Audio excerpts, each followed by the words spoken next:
Astro பக்தி tax நேயர்களுக்கு அடியேன் உங்கள் சிவயோகி சிவசக்திமான் சுவாமிகள் வணக்கத்தை தெரிவித்துக் கொள்கிறேன். அன்பு நேயர்களே, இந்த பதிவில் சுக்கிர பயிற்சி பலன்கள் தான் பார்க்க போகிறோம். 12 ராசிகளுக்கு உண்டான சுக்கிர பயிற்சி பலன்கள் வருகின்ற 29/6/2025 முதல் 25/7/2025 சுமார் ஒரு 27 நாட்கள் இந்த சுக்கிர பயிற்சி நடக்க போகுது. இதுவரைக்கும் மேசராசியில் இருந்த சுக்கிர பகவான் தன்னுடைய சொந்த வீடான ரிஷபராசியில் பயிற்சி ஆகிறார். அதை பற்றி விரிவாக சொல்ல போகிறோம். அவர் இருக்கிற இடம், அவருடைய பார்க்கும் இடம், என்னுடைய பலாபலங்கள் எல்லாமே சொல்ல போகிறோம். அதுக்கு முன்னாடி என்னுடைய குருநாதனை வணங்குகிறேன். ஓம் குரு பியோர்ம நற்பவே நற்பவே நற்பவே ஓம் காஞ்சிவாசாய வித்மகே சாந்தரூபாய தீமகே தன்னோ சந்திரசிங்க பிரஜோதியாத். என்னுடைய ஆத்மதன் மகாகாலம். ஓம் காளிகாசாய வித்மகே மசான வாசின்ன தீமகே தன்னோ அகுர பிரஜோதியாத். என்னுடைய உபாசனன் மகாவாராகியன். ஓம் மகிஷத்வஜாய வித்மகே சண்டகஸ்தாய தன்னோ வாராகி பிரஜோதியாத். பொதுவாக சுக்கிரன் அந்த ரிஷபராசியில் வந்து அமர்கிறார். அதனுடைய பொது பலன்களை இப்போ பார்க்கலாம். இதுவரைக்கும் மேஷராசியில் செவ்வாய் பகவானுடைய வீட்டில் இருந்தார். செவ்வாய்க்கும் சுக்கிரனுக்கும் அவ்வளோ ஒன்றும் சரியாக வராத ஒரு விஷயம். அப்போது சுக்கிரனால் ஏற்படக்கூடிய பலன்கள் எல்லாமே கொஞ்சம் தள்ளி போச்சு, தடைப்பட்டது.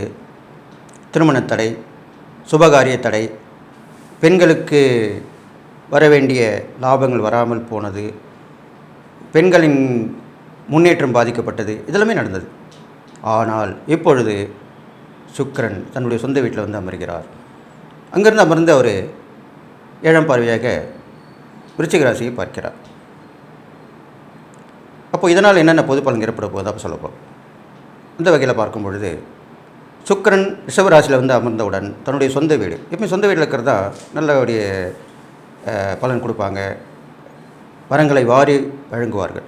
அந்த வகையில் பார்க்கும் பொழுது நிறைய பெண்களுக்கு சம்பந்தமாட்டான தொழில்கள் எல்லாமே செழித்து ஓங்கும், பெண்களால் முன்னேற்றம் அடையும், பெண் கல்வி நல்ல ஒரு நிலைமைக்கு வந்து சேரும். அது இல்லாமல் பெண்கள் சிறுமிகள் கூட எடுத்துக்கலாம். இப்போ நிறைய பாதிக்கப்படுறாங்க இல்லையா, அதெல்லாமே இப்போது இனி வரும் காலங்களில் இந்த சுக்கிர பயிற்சிக்கு அப்புறம் குறையக்கூடிய விஷயங்களாக இருக்க போகுது. அப்போது அந்த எண்ணத்தை மாற்றி விடுவார். அதுதான் முக்கியம். ஏன் ஒருத்தர் தவறு செய்கிறாருன்னா எண்ணம் தான். அந்த எண்ணம் மனதில் வந்தோன்னா தவறு செய்ய தூண்டுது. அந்த தவறை திருந்திடுவாங்க டக்குன்னு. ஒரு செகண்டில் வேண்டாம் அப்படின்னு நம்மளுக்கு தண்டனை கிடைக்கும், பிரச்சனை வரும் அப்படின்னு நினச்சி அந்த விஷயத்தில் தவறு செய்யக்கூடிய விஷயத்துலேருந்து ஒதுங்கிடுவாங்க. அதுதான் இப்போது உள்ள சுக்கிர பயிற்சியில் நடக்க போகுது. அது இல்லாமல் நல்ல ஒரு வீட்டுக்கு தேவையான வசதி வாய்ப்புகளை வந்து போகுது. எல்லாருக்குமே 12 ராசிக்காரங்க வரப்போகுது. வீட்லேயும் சரி நாட்டிலையும் சரி நல்ல செழிப்பான முன்னேற்றங்கள் வந்து அமைய போகுது. அரசாங்கத்தார் வந்து வழியை வந்து உதவி பண்ணுவாங்க, மக்களுக்கு உதவி செய்வாங்க. அவங்களுடைய அந்த வழங்குதலால் மக்கள் முன்னேற்றம் அடைவாங்க. அரசாங்க சலுகைகள்லாம் கிடைக்க போகுது. இதில்லாமல் போர் மூலம் அபாயம் இருந்தால் அது தள்ளி போகும். அதெல்லாம் தள்ளி போயிடும் கண்டிப்பாக. பேச்சுவார்த்தையில் முடியும், இல்லைனாக்கா வேண்டாம் இப்போது அப்படின்னு நினைக்க தோணும். இது மாதிரிலாம் நடக்கும். அது இல்லாமல் ஒரு விருச்சிக ராசியை பார்ப்பதால் செவ்வாய் இல்லையா, செவ்வாய்ன்றது படைத்தலைவி தான். இருந்தாலும் அவர் நேரடி பார்வையாக பார்க்கும் பொழுது அந்த விருச்சிக ராசி பார்க்கும்போது செவ்வாய் பகவான் அந்த வீட்டுக்குரியவர். சிறு சிறு சலசலப்புகள் சண்டை சச்சரவுகள் வந்து நீங்கிவிடும், வந்து தடைப்பட்டு நீங்கிவிடும். அதுதான் நடக்க போகுது. சின்ன சின்ன பஞ்சாயத்துகள் வரும், சின்ன சின்ன சண்டை சச்சரவுகளும் எல்லாமே சரியாயிடும். காவல்துறை, இராணுவத்துறை எல்லாமே பலப்படும். கொஞ்சம் திருத்தி அமைப்பாங்க. காவல்துறையில் இந்தந்த குறைகள் இருக்குது, இராணுவத்துறையில் இந்தந்த குறைகள் இருக்குது அப்படின்னு சொல்லி அதெல்லாம் நீக்கி மாநில அரசாங்கமும் சரி மத்திய அரசாங்கமும் சரி இதில் தலையிட்டு அந்த அவங்களுக்கு தேவையான விஷயங்களுக்கு அவங்க இது பண்ணுவாங்க, அதிகாரம் வழங்குவாங்க. இதெல்லாமே நடக்கும். இதெல்லாம் நடக்கிறதுனால இந்த சுக்கிர பயிற்சி எல்லா வகையிலுமே ஏற்றமாக தான் இருக்க போகுதுன்னு சொல்லி எல்லா நலமும் போய்ட்டு வாழ போகிறீங்கன்னு சொல்லி வாழ்த்தி அடுத்து 12 ராசியை இப்போது பார்க்கலாம். தனுசு ராசி நேயர்களே, 12 ராசிகளுக்கு உண்டான சுக்கிர பயிற்சி பலன் தான் சொல்லிட்டு வரும். அந்த வகையில் இப்போது தனுசு ராசிக்காரன் சொல்ல போகிறேன். தனுசு ராசிக்காரர்களுக்கு 6ஆம் இடத்துல, உங்கள் ராசிக்கு 6ஆம் இடத்துல சுக்கிரன் வந்து அமர்ந்திருக்கிறார். அவர் உங்கள் ராசிக்கு 12ஆம் இடத்தை பார்க்கிறார். 12ஆம் இடத்தை பார்க்கிறார். இதுக்குண்டான பலன்கள் என்னென்னு தான் இப்போ பார்க்க போகிறோம். பொதுவாக சுக்கிரன் 6ஆம் இடத்துல வந்து அமர்ந்து வெற்றியை குறிக்கும். அது வெற்றி ஸ்தானம்னு சொல்லலாம். இதனால் வரைக்கும் நிறைய போராடி தோற்று போயிருப்பீங்க. எந்த ஒரு விஷயத்திலும் தடைபட்டிருக்கும். அது எல்லாமே இப்போது கண்டிப்பாக வெற்றியை கொடுக்கும். அந்த ஒரு விஷயத்தை தொடங்குனீங்கன்னா கண்டிப்பாக வெற்றியோட முடிஞ்சிடும், நல்லபடியாக முடிஞ்சிடும். கேட்டதில் கடன் உதவிகள்லாம் கிடைக்கும், கடன் தீர்க்கப்படும். பெரிய கடனாக இருந்திருக்கும், அது தீர்த்துடுவீங்க. வழக்குகள் இருந்திருக்கும், பஞ்சாயத்து மூலிமா இருந்திருக்கலாம், நட்பு மூலிமா, உறவு மூலிமா, செய்யக்கூடிய வேலை விஷயத்தில் கூட சிறு சிறு பிரச்சனைகள் வந்திருக்கலாம். அது எல்லாமே இப்போ சரியாயிடும். பேச்சுவார்த்தை மூலமாக தீர்க்கப்படும். அது இல்லாமல் உத்தியோகம் இல்லாதவங்களுக்கு கண்டிப்பாக உத்தியோகம் கிடைக்கும். உத்தியோகத்தில் இருப்பவங்க இடமாற்றம், ஊதிய உயர்வு, உத்தியோக உயர்வு இது மாதிரிலாம் நடக்கும். உத்தியோகத்தின் மூலிமா வெளியூர் வெளிநாடு போயிட்டு வரதும் நடக்கும், கண்டிப்பாக நடக்கும். தொழில் வியாபாரம் நல்லபடியாக வந்து அமையும், அதுலேயும் நல்ல வருமானம் பார்ப்பீங்க. இதெல்லாமே நடக்கும். அதே சுக்கிரன் உங்கள் ராசிக்கு 12ஆம் இடத்தை பார்க்கறனால முன்னமே சொன்ன மாதிரி அந்த வெளியூர் வெளிநாட்டு பயணம் கண்டிப்பாக அமையும். கணவன் மனைவிக்குள்ள உறவு ஒற்றுமையாக இருக்கும். ஒருத்தர் விட்டு கொடுத்து போவீங்க. எல்லா விஷயத்துலையுமே லாபகரமான போக்காக தான் திரும்பிடும். வீண் விரயங்கள் குறையும். நிறைய நஷ்டங்கள் ஏற்பட்டிருக்கும், அதெல்லாமே இப்போ சரி செய்யப்படும். தொடர்ந்து பிரயாணங்கள் ஏற்பட்டுக்கிட்டே இருக்கும், அது மூலிமா நல்லது மட்டும்தான் நடக்கும். இதெல்லாமே உங்கள் ராசிக்கு இப்போது நடக்கக்கூடிய விஷயமாக சொல்லப்பட்டிருக்கு. அந்த சுக்கிரன் வந்து எல்லாத்தையுமே நடத்தி கொடுவார். உங்கள் ராசிபதி குருவுக்கு ஒரு பகை கிரகமாக இருந்தாலும் அவர் இருக்கும் இடமும் அவர் பார்வை படக்கூடிய இடமும் கண்டிப்பாக அதனுடைய பலனை கொடுத்து தான் நிறைவேற்றி வழிவகை செய்யும். அப்போது தனுசு ராசிக்காரங்களுக்கு இந்த சுக்கிர பயிற்சியால் இடமாற்றம் ஏற்படும், எதிர்பாராத நன்மை விளையும், எண்ணிய காரியம் முடியும், தடைப்பட்ட விஷயங்கள் நிவர்த்தியாகி நல்லது நடக்கும், இதெல்லாமே நடக்கும்.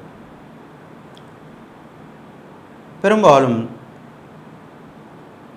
மாமன் மகை உறவு, தாய் வழி உறவுலாம் கொஞ்சம் சிறு சிறு பிரச்சனைகள் வந்து போகும், அப்புறம் சரியாயிடும். ஒரு விஷயமாக நீங்கள் ஈடுபடலாம்னு நினச்சிட்டு இருப்பீங்க, அது இந்த காலகட்டத்தில் ஈடுபடுத்தி அதன் மூலமாக வெற்றி கிடைத்து நன்மையே விளையக்கூடிய விஷயமாக அமையப் போகிறது. அதுவும் நல்லபடியாக நடக்கும். ஸோ எந்த வகையிலுமே உங்களுக்கு வெற்றி தான் கிடைக்க போகுது. தோல்வி அடைஞ்சிருந்த நீங்கள் இது இப்போது இனிமேல் வெற்றியை நோக்கி பயணிக்க போகிறீங்கன்னு சொல்லி நீங்கள் செய்யக்கூடிய இறை பரிகாரம் பார்க்கும்பொழுது உங்கள் ராசாதிபதி குரு பகவான், அந்த குருக்குரிய அதிதேவதை முருகர் தான். பெரும்பாலும் திருச்செந்தூர் முருகரை குறிக்கக்கூடியதாக இருக்கும். ஆனாலும் எவ்வகையான குரு வழிபாடு பண்ணலாம் வியாழக்கிழமை தோறும், அல்லது முருக வழிபாடுவார், வள்ளி தெய்வானிடக்கூடிய முருக வழிபாடு இதெல்லாமே செஞ்சுட்டு வரலாம். திருச்செந்தூர் சென்றால் முருகரை வழிபட்டு அங்கு உள்ள வள்ளி குகை என்ற இடத்திலும் சென்று வள்ளி அம்மை தரிசித்து வரணும். கண்டிப்பாக இதை செஞ்சாகும். அப்போ இந்த சுக்கிர பயிற்சி மூலிமா நன்மை விஷயங்கள் நடக்கும். சகல சௌபாக்கியம் உங்களுக்கு வந்து கிடைக்க போகுது. நீங்கள் செய்யக்கூடிய தான தர்மம் பார்க்கும்போது பெண்களில் சிறுமிகள் இருப்பாங்க இல்லையா, வயதுக்கு வராத பெண்கள், சிறுவர், அதுதான் சிறுமின்னு சொல்லுவாங்க. அவங்களுக்கு உதவி தசைகள் பண்ணலாம். ஃபர்ஸ்ட் ஆஃப் ஆல் அவங்களுக்கு பண்ணலாம். பெண் குழந்தைகள் முதல்ல பண்ணலாம், அப்புறம் ஆண் குழந்தைகள் பண்ணலாம். பொதுவாக குழந்தைகள் பண்ணுறது நல்லது. தனுசு ராசிக்காரர்கள் கல்விக்கு உண்டான உபகரணங்கள் வாங்கி கொடுக்கலாம், உதவித்தொகை கொடுக்கலாம், உணவு, உடுக்க, உடை, தேவையான பொருட்கள் இதெல்லாமே வாங்கி கொடுக்கலாம் உங்கள் வசதிக்கு ஏற்ப. இதெல்லாம் பண்ணிட்டு வந்தீங்கன்னாக்கா இந்த சுக்கிர பயிற்சி உங்களுக்கு எல்லா வகையிலுமே ஒரு நன்மை தரக்கூடியதாக இருக்கும்னு சொல்லி எல்லா நலமும் பெற்று வாழ்வின்னு சொல்லி வாழ்த்தி விடைபெறுகிறேன். நன்றி. மகர ராசி நேயர்களே, 12 ராசிகளுக்கு உண்டான சுக்கிர பயிற்சி பலன் தான் சொல்லிட்டு வரேன். அந்த வகையில் இப்போது மகர ராசிக்காரங்க சொல்ல போகிறேன். மகர ராசிக்காரங்களுக்கு 5ஆம் இடத்துல சுக்கிரன் வந்து அமர்ந்திருக்கிறார். அவருடைய பார்வை 11ஆம் இடத்துல விழுகிறது. அப்போ அதனால் என்ன பலன் ஏற்படுவது தான் இப்போ விரிவாக பார்க்க போகிறோம். மகர ராசிக்காரங்களுக்கு 5ஆம் இடத்துல சுக்கிரன் வந்து அமர்ந்திருக்கிறனால இது நாள் வரைக்கும் நினைத்த விஷயங்கள் இல்லாமல் நினைக்காத விஷயங்களும் நடக்கும். எண்ணம் போல் வாழ்க்கைன்னு சொல்கிறோம் இல்லையா, அதுதான் இப்போ உங்களுக்கு நடக்க போகுது. உடனே பலிதமாகும், உடனே வெற்றி கொடுக்கும். நினைப்பீங்க, உடனே நடக்கும். அதுக்குண்டான நேரம் வந்திருக்கு, அதனால தான் அப்படி சொன்னேன். அடுத்ததாக புண்ணியஸ்தல யாத்திரை நடக்கும். நிறைய ஆன்மீக சுற்றுலாவுக்கு போயிட்டு வருவீங்க. முன்னோர்களுடைய ஆசீர்வாதம் கிடைக்கும். அவங்களுடைய வழிபாடு நன்மை தரும். இது மாதிரிலாம் நடக்கும். புத்திர புத்திரனுடைய வாழ்க்கையில் நல்ல வளமும் நலமும் பெற்று வாழ்வாங்க. முன்னேற்றம் உண்டாகும். கல்வியில் முன்னேற்றமாக இருக்கும். விளையாட்டுத்துறையில் முன்னேற்றம், எல்லா வகையிலுமே முன்னேற்றமாக இருப்பாங்க. பேர் புகழ் ஏற்படும் அவங்களுக்கு.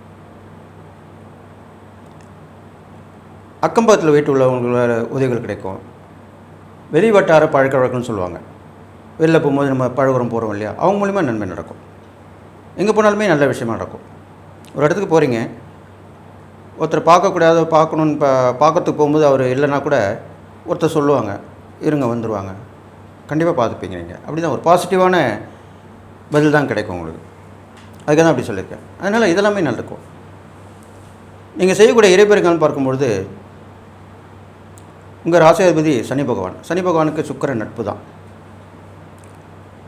அப்போ பார்த்தீங்கன்னாக்கா ராம, லக்ஷ்மண, சீதா, ஆஞ்சநேயர் இவங்க சேர்ந்த வழிபாடு நீங்கள் பண்ணணும். அப்போ ரொம்ப நன்மையை கொடுக்கும். பெரும்பாலும் அந்த கோயிலுக்குள்ள போயிட்டு புதன்கிழமையில் சனிக்கிழமையில் போய் வழிபாடு பண்ணிட்டு வரலாம். சுக்கிரனுடைய அம்சம் சீதா தேவி தான் சொல்லப்படுறாங்க. அப்போது அவங்களோட வழிபாடு ரொம்ப விசேஷமாக சொல்லப்பட்டிருக்கு. பெரும்பாலும் தாமரை மலரால் நீங்கள் அந்த ராமர் கோயில் போயிட்டு சீதா தேவிக்கு அழைக்கலாம். அது இல்லாமல் நெல்லிக்கனி வாங்கி அளிக்கலாம். இது எல்லாவற்றையும் விட ஜாதி மல்லிகை, மல்லிகையிலே ஜாதி மல்லிகை இருக்கும். அந்த ஜாதி மல்லிகையை அம்மனுக்கு சூட்டலாம். லக்ஷ்மிக்கு, அம்மனுக்கு, சீதாவுக்கு, யாருக்கு வேணாலும் சூட்டலாம். ஜாதி மல்லிகை வந்து லக்ஷ்மியோட அம்சம். அது நீங்கள் செஞ்சுட்டு வரலாம். விசேஷமான பலன் கிடைக்கும். அதுதான் சாதாரண மல்லிக்கும் ஜாதி மல்லிக்கும் வித்தியாசம். அந்த மாதிரி தான் ஜாதி மல்லி வந்து லக்ஷ்மி, மகாலட்சுமி கடாட்சத்தை கொடுக்கக்கூடியது அப்படின்னு சொல்லிட்டு போயிருக்காங்க முன்னோர்கள்லாம். அதை நீங்கள் பயன்படுத்தி இறை வழிபாடு பண்ணும்போது செஞ்சுட்டு வரலாம். நீங்கள் செய்யக்கூடிய தான தர்மம் பார்க்கும்போது உடல் உழைப்பால் கஷ்டப்படுறவங்க, துப்புரவு பணியாளர்கள், ரொம்ப கஷ்டப்பட்டு வேலை செய்கிறவங்க சொல்லுவாங்களே சில பேர், சில நேரத்தில் வேலை கிடைச்சாலும் கூலி கிடைக்க மாட்டேங்குது, கூலி கிடைச்சாலும் வேலை கிடைக்க அப்படிலாம் சொல்லுவாங்க. அப்பேற்பட்டவங்களுக்கு சில பேர் வேலை இல்லாமல் கூட இருப்பாங்க. அப்போ நீங்கள் அந்த செய்யக்கூடிய உதவி பேருதவியாக இருக்கும் அவங்களுக்கு. அதுதான் முக்கியமான விஷயம். அவங்களுக்கு ஏற்ற மாதிரி உதவி பண்ணணும். அதுதான் உண்மையான தான தர்மம் சொல்லப்படுது. இதெல்லாம் பண்ணிட்டு வந்தீங்கன்னா இந்த சுக்கிர பயிற்சி உங்களுக்கு கண்டிப்பாக நன்மையை தான் தரும். அது இல்லாமல் உங்களுடைய பார்வை, சுக்கிரனுடைய பார்வை வந்து 11ஆம் இடத்துல விழுது. அப்போ லாபஸ்தானம் தான். எல்லா விதமான லாபங்கள் கிடைக்கும். பெரியவருடைய ஆசீர்வாதம் கிடைக்கும். மூத்த சகோதரர் மூலிமா நன்மை கிடைக்கும். அவங்களால உதவிகள் கிடைக்கும். அக்கா, அண்ணன், அந்த மாதிரி விஷயங்கள் கண்டிப்பாக நல்லதாக செய்யும். இதெல்லாம் பண்ணிட்டு வந்தீங்கனாலே இந்த சுக்கிர பயிற்சி உங்களுக்கு எல்லா வகையிலுமே உங்களுக்கு ஒரு நன்மை தரக்கூடிய விஷயமாக தான் அமைய போகுது. தீமை என்றதும் இருக்காது, தோல்வி என்றதும் இருக்காது. இந்த சுக்கிர பயிற்சி முழுவதுமே நீங்கள் நல்ல பலனை அனுபவிக்கக்கூடிய அம்சமாக தான் விளங்க போகுதுன்னு சொல்லி எல்லா நலமும் வளம் பெற்று வாழ்வீங்கன்னு சொல்லி வாழ்த்தி விடைபெறுகிறேன். நன்றி, வணக்கம்.